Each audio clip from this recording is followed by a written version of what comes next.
Bonjour à toutes, bonjour à tous. Nous sommes dans la joie de vous retrouver pour ce nouveau numéro de notre émission Mise au point.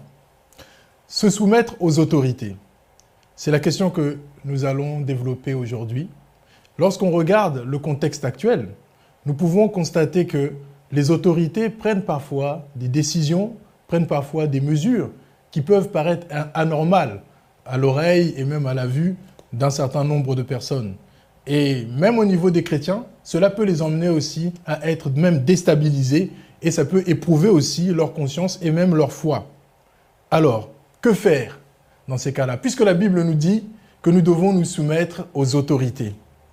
Pour répondre et développer un petit peu ce sujet, nous avons notre invité du jour qui est là avec nous, le pasteur Moshe. Pasteur Moshe, bonjour. Bonjour. Bonjour, pasteur. Bonjour. Donc, nous devons nous soumettre aux autorités selon la Bible. Mais que faire lorsque nous vivons des situations comme le contexte que nous vivons actuellement, les contextes actuels? Ce qu'il faut comprendre, c'est que ce n'est pas nouveau qu'on se retrouve dans des situations où le chrétien est perturbé ou bien le serviteur de Dieu est perturbé entre l'instruction qu'on reçoit d'obéir aux autorités dans Romains 13 et le fait que les ordres donnés ou bien les instructions imposées semblent anormales. Voilà. Donc ça c'est pas nouveau. Et on se souvient des amis de Daniel qui avaient l'instruction d'adorer une statue en or de Nebuchadnezzar. Leur réponse était que ça contredisait leur foi. Et ils ont refusé d'adorer cette statue. Daniel lui-même avait reçu l'instruction de ne pas prier. Voilà, un autre dieu que Darius, il a continué à prier l'Éternel. Et en réponse à tout ça, c'est que on doit se soumettre aux autorités, mais lorsque leurs instructions, leurs ordres contredisent la parole de Dieu, contredisent notre foi, la pratique de notre foi, nous devons privilégier l'obéissance à Dieu. Et ça, c'est écrit dans Actes 5, 29 et puis dans Actes 4, 19. Entre Dieu et les humains, on doit obéir à Dieu plutôt qu'aux humains. Pasteur Moshe, lorsque nous regardons par exemple la thérapie de conversion, une loi est passée dernièrement, je pense que c'est très récent. C'est une loi qui interdit, par exemple, de prêcher à une personne homosexuelle de quitter l'homosexualité. Et on peut être condamné par la loi par rapport à ça. Mais comment faire concrètement dans un cas comme celui-ci? Comment faire? Qu'est-ce que le chrétien doit faire? Est-ce qu'il doit obéir à l'autorité ou est-ce qu'il ne doit pas obéir à cette loi-là? Voilà. Il y a plusieurs cas, de plus en plus comme ça, où les lois humaines commencent à contredire directement les Écritures.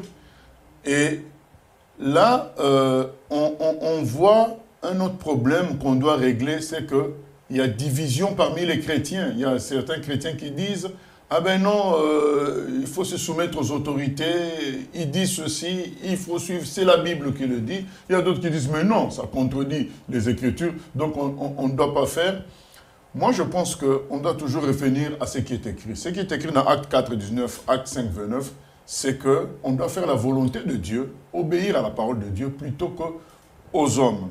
Mais ce qu'il faut aussi garder en esprit, même si on ne touchait pas les Écritures, c'est que parfois, désobéir à une autorité, à un ordre reçu, peut être en réalité l'obéissance à une plus grande autorité. Par exemple, le cas de l'église de MacArthur en Californie. À l'époque du confinement, les églises avaient pour instruction de fermer. Ou bien, je crois, oui, quelque chose de ce genre, ou bien de se réunir, de ne plus se réunir dans les salles, mais peut-être dehors. Mais les MacArthur, eux, ils ont continué à se réunir. Et l'État leur a fait un procès qu'ils ont perdu au niveau de l'État californien. Donc, quand ils ont perdu, ils ont amené l'affaire au niveau de la Cour suprême et la Cour suprême leur a donné raison et tout en enjoignant à l'État californien de rembourser les frais de procédure que l'Église a eu à dépenser. Qu'est-ce qu'on remarque dans cette affaire? On remarque dans cette affaire que finalement, les MacArthur, quand ils désobéissent à l'État californien, en réalité, ils obéissent à la Constitution américaine. Donc le deuxième amendement qui stipule que chacun doit exercer librement sa foi. Eux, ils ont considéré que le deuxième amendement était plus important que les instructions de l'État californien. Ce qui est vrai aussi. Et du coup, alors qu'ils désobéissaient à l'État californien, il y a des chrétiens qui les ont critiqués en disant « mais vous êtes une église, vous obéissez pas aux autorités ». Il y a les païens qui ont dit « vous êtes une église, vous obéissez pas aux autorités ». Et pendant un temps, ils ont paru comme désobéir aux autorités, donc désobéir à la Bible finalement, mais en réalité, ils obéissaient à une autorité supérieure. Donc comme quoi, il peut arriver qu'en désobéissant, en réalité, on obéisse plutôt, puisque ceux qui nous ont donné les instructions étaient dans la désobéissance des lois du pays.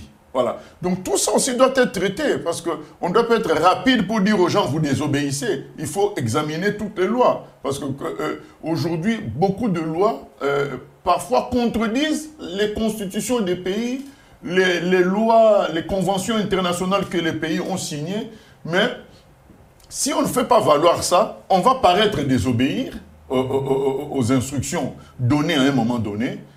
Mais quand on fouille bien, on se rend compte que ces instructions qui sont données, elles contredisent des lois qui existent bien avant.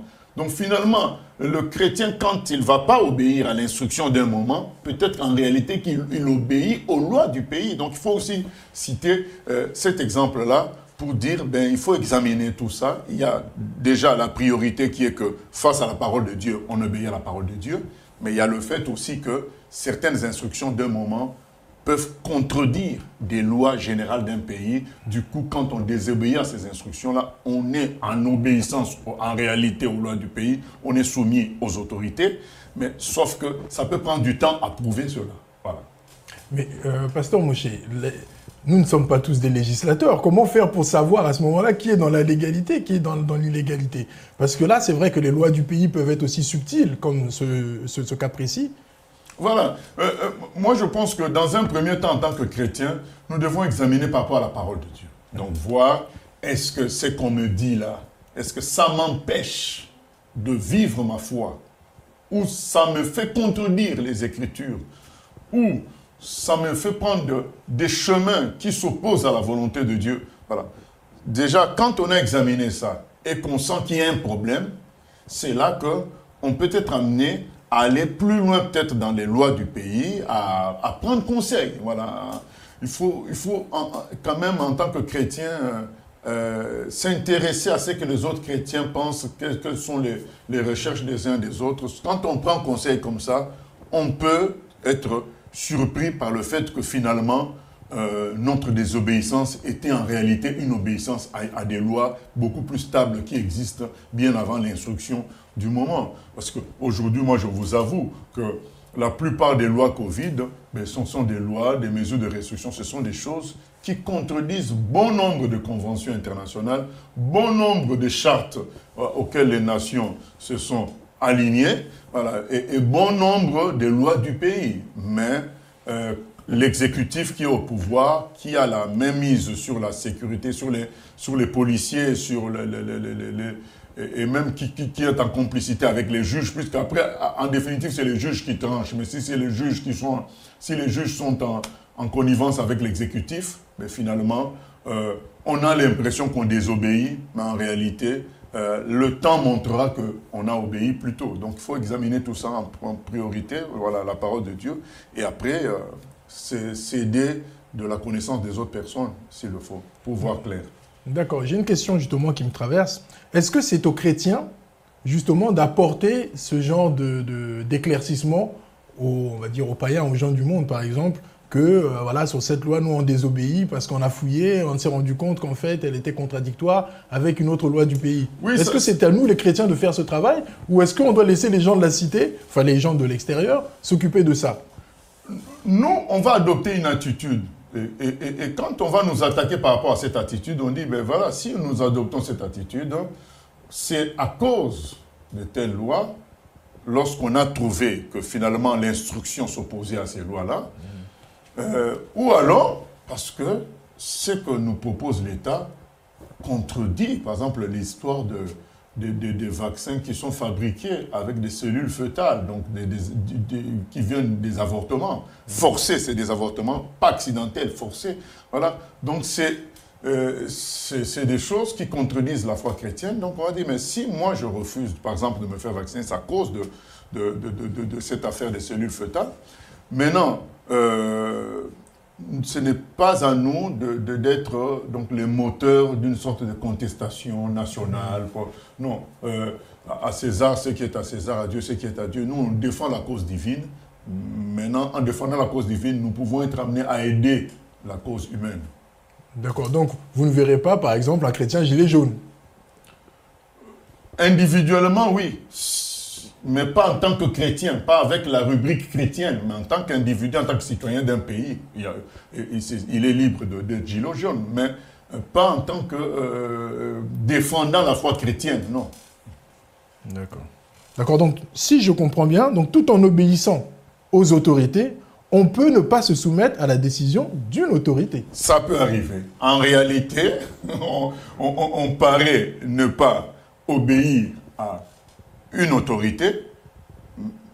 Non, en apparence, on n'obéit pas à une autorité, mais en réalité, on obéit à l'autorité. C'est-à-dire aux lois stables et profondes du pays, notamment la Constitution. Ça peut arriver. Voilà, que finalement, un chrétien voilà, ou bien quelqu'un qui désobéit à une autorité, à un moment donné, est en train en réalité d'obéir à la grande autorité.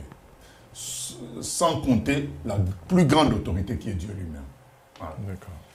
Nous tendons à la fin de notre émission. J'espère qu'elle nous aura tous éclairés ici concernant l'obéissance et la soumission aux autorités. Pasteur Moshe, est-ce que vous avez un dernier mot à adresser aux personnes qui nous écoutent? Voilà, le dernier mot, c'est le mouvement de la foi. Nous devons comprendre que le mouvement de la foi ira toujours en contradiction, ira souvent en contradiction avec les raisonnements et les logiques qui viennent des humains. Et donc, du coup, face à tout ça, nous devons prendre position sur ce que Dieu veut, comme nos prédécesseurs, Daniel, les habits de Daniel et d'autres encore. Il est écrit, tous ceux qui servent Jésus-Christ pieusement seront persécutés. Ça fait partie de notre parcours terrestre. Sans chercher à faire des révolutions sociales, tenons ferme sur la parole. Au nom de Jésus. Amen. Amen. Merci, Pasteur Moshe, pour votre intervention. Merci à tous et à toutes pour votre attention. Et nous vous disons à bientôt pour un nouveau numéro de Mise au Point. Que Dieu vous bénisse.